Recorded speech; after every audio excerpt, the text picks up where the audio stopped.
Vadakara കുരിയാടിയിൽ 200 metre പരിധിയിൽ ചുവന്ന മഴ പെയ്തു. ഇംഗ്ലണ്ടിലെ ശാസ്ത്ര സ്ഥാപനമായ ആസ്ട്രോഫിസിക്സ് ആൻഡ് സ്പേസ് സയൻസ് ശാസ്ത്രജ്ഞരുടെ പഠന റിപ്പോർട്ടിന് അംഗീകാരം നൽകി. 2001 ജൂലൈ 25 കോട്ടയത്തിലെ ഒരു പ്രഭാതം. ആളുകൾ ഉണർന്നു. പക്ഷെ ആ ദിവസം എന്തോ വ്യത്യാസമുണ്ടായിരുന്നു. മഴ ചുവപ്പായിരുന്നു, തുണി ചുവന്നു, കിണറ്റിലെ വെള്ളം ചുവന്നു.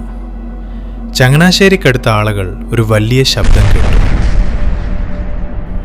ആകാശത്തൊരു പ്രകാശരേഖ. അതിനുശേഷം ആ ചുവന്ന മഴ.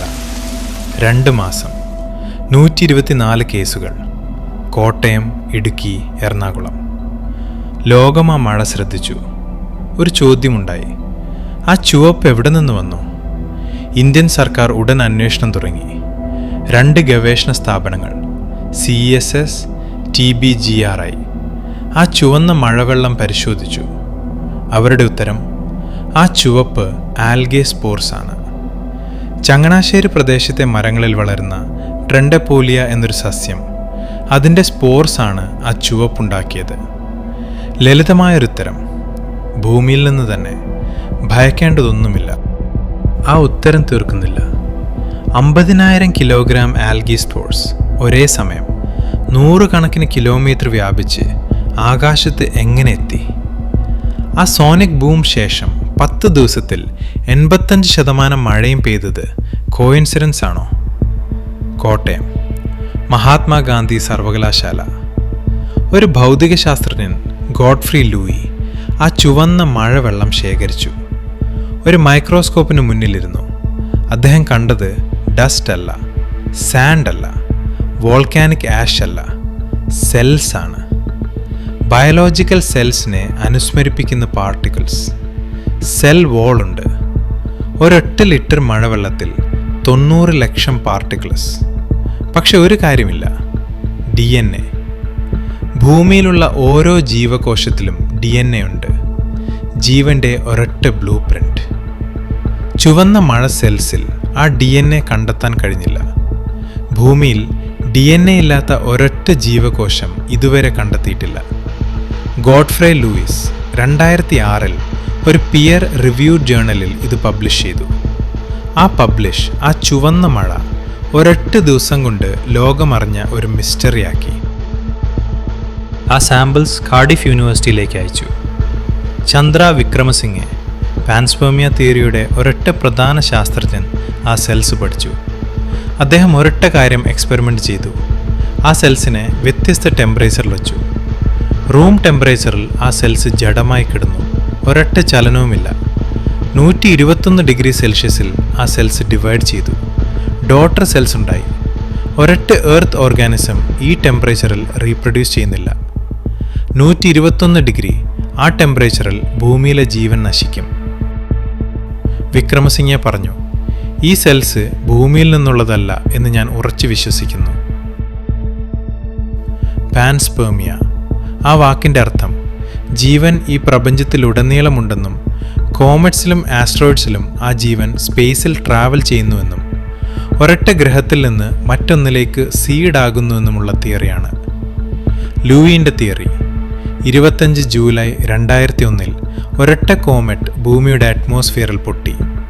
ആ കോമറ്റിലുണ്ടായിരുന്ന പാർട്ടിക്കിൾസ്, ആ ഒരൊറ്റ ഏലിയൻ മൈക്രോ ഓർഗാനിസംസ് ആകാശത്ത് പ്രവേശിച്ചു. മഴയോടൊപ്പം ഇറങ്ങി. ആ ദിവസം ആ ചുവന്ന തുള്ളി ആളുകളുടെ തുണിയിൽ പതിച്ചു. ആ ഓർഗാനിസംസ് ഒരുപക്ഷെ ഒരൊറ്റ ഗാലാക്സിയിൽ നിന്ന് ഒഴുകി വന്നതായിരിക്കാം. ഭൂമിയിൽ ഒരൊറ്റ തുള്ളി ചുവന്ന മഴ, സ്പേസിൽ നിന്ന് ഒരൊറ്റ ജൈവ സന്ദേശം. 2001 നിർത്തിയില്ല. 2006 വീണ്ടും, 2007 വീണ്ടും, 2008 വീണ്ടും, 2012 വീണ്ടും. എല്ലായ്പ്പോഴും കേരളം, എല്ലായ്പ്പോഴും ഒരേ ജില്ലകൾ. ആൽഗെ സ്പോർ തിയറി ഇത് എക്സ്പ്ലെയിൻ ചെയ്യുന്നില്ല. ഒരേ ലൊക്കേഷനിൽ ഇത്രയും തവണ ഇത്ര കൂടുതൽ സ്പോർസ് എങ്ങനെ ഒരേ പാറ്റേണിൽ ആകാശത്തെത്തുന്നു? ശാസ്ത്രലോകം ഇന്നും ആ ചോദ്യത്തിന് ഒരൊറ്റ ഡെഫിനേറ്റീവ് ഉത്തരം നൽകിയിട്ടില്ല. ഇന്ന് ഈ ചോദ്യം ഒരൊറ്റ സെറ്റിൽഡ് മാറ്റർ അല്ല. മോസ്റ്റ് സയൻറ്റിസ്റ്റ് ആൽഗെ സ്പോർസ് ആണ് ആ ഉത്തരമെന്ന് ഉറച്ചു വിശ്വസിക്കുന്നു.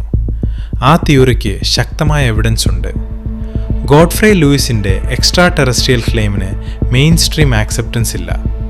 പക്ഷേ ഒരൊറ്റ കാര്യം, ആ സെൽസ് 121 ഡിഗ്രി സെൽഷ്യസിൽ റീപ്രൊഡ്യൂസ് ചെയ്തു എന്ന ഫൈൻഡിങ്ങിന് ഒരൊറ്റ കൺവിൻസിങ് കൗണ്ടർ എക്സ്പ്ലനേഷൻ ഇതുവരെ ഇല്ല.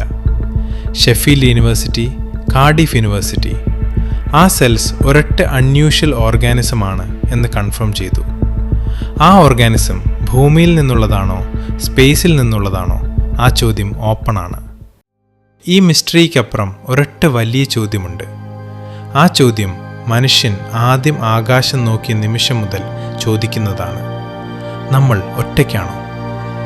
ഒരൊറ്റ ഗാലക്സിയിൽ 200 ബില്യൺ നക്ഷത്രങ്ങൾ. ഈ പ്രപഞ്ചത്തിൽ 2 ട്രില്യൺ ഗാലക്സീസ്. ആ കണക്കുകൾ നോക്കുമ്പോൾ നമ്മൾ ഒറ്റയ്ക്കാണ് എന്നുറപ്പിക്കാൻ ഒരൊറ്റ ശാസ്ത്രജ്ഞനും ധൈര്യമില്ല. ഒരൊറ്റ ചുവന്ന തുള്ളി, ഒരൊറ്റ ഉത്തരമില്ലാത്ത ചോദ്യം. ഒരുപക്ഷെ ആ ചുവന്ന മഴ ഒരൊറ്റ ആലർജി ആയിരിക്കാം. ഒരുപക്ഷെ ആ ചുവന്ന മഴ ഈ പ്രപഞ്ചത്തിൻ്റെ ഒരൊറ്റ ആദ്യ സന്ദേശമായിരിക്കാം. ആ ഉത്തരം നമുക്കിന്നും അറിയില്ല. പക്ഷേ ആ ചോദ്യം ചോദിക്കുക, ആ ആകാശം നോക്കുക, അത് മനുഷ്യൻ്റെ ഒരൊറ്റ സ്വഭാവമാണ്. ഭൂമിയിൽ ജനിച്ച ഏതൊരു മനുഷ്യനും ഒരൊറ്റ നിമിഷം ആകാശം നോക്കി ഈ ചോദ്യം ചോദിച്ചിട്ടുണ്ട്: ഞാൻ ഒറ്റയ്ക്കാണോ? 2001 കേരളത്തിൽ ആ ചോദ്യം ഒരൊറ്റ ചുവന്ന മഴത്തുള്ളിയായി ഇറങ്ങി.